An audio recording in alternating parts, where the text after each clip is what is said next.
Hello everyone, here is a little demonstration file on the unit circle.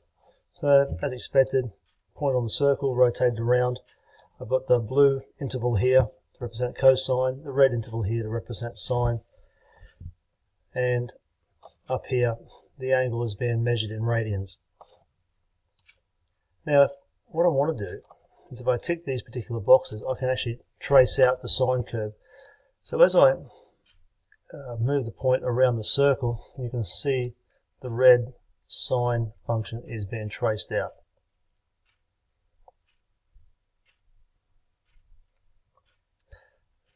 So I think that's pretty cool. The only problem I've got at the moment, and if someone could help me I'd really appreciate this, once I get back to 2 pi or 0 radians, everything disappears. I'd like it to be able to stay on the page, but I can't quite get it to do that yet. Of course, we can do cosine, tan, etc. So I think that's pretty cool. I'm going to show you a couple of little things about how I developed that. Now, here's a cut down version of it. There's a couple of things that I spotted. First of all, the angle here is measured in degrees. Now, when I go to use my function, funny thing is, I plug degrees into the function I eventually use, and it spits out answers that map onto this axis here, which is clearly stepping out in radians. That I don't quite understand. Now, a couple of things, especially about this particular angle. You will note I put point B here.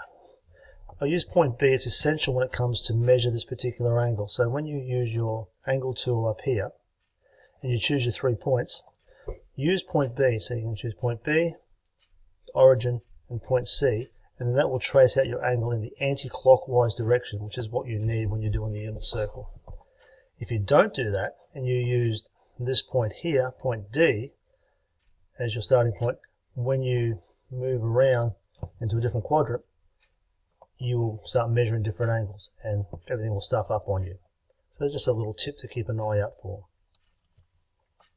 Now, to be able to make the sine curve appear, if you have a look here on functions,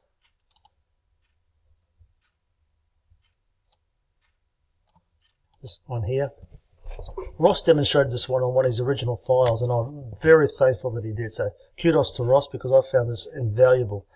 This is a great function. Type in the function, start value, end value. So if we paste that in, so my function is going to be sine of x. Start value will be 0. End value will be whatever my angle is. My angle is stored as alpha.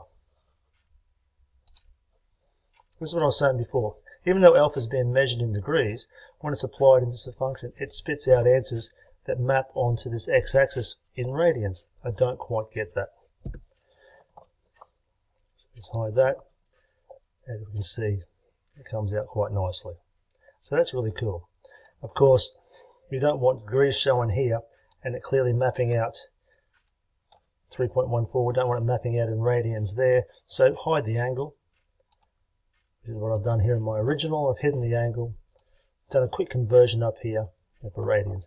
Just as a sneaky little trick, when I convert it to radians, you'll see the degrees symbol appears there. So you see I've got a blank text box there. Cover the degrees symbol up, and voila. It actually looks like I'm measuring it nicely in radians. So hopefully you enjoy that. And if anyone can tell me how to stop this thing from disappearing when I get back to 2 pi, I'd really appreciate that. And thank you very much, everyone.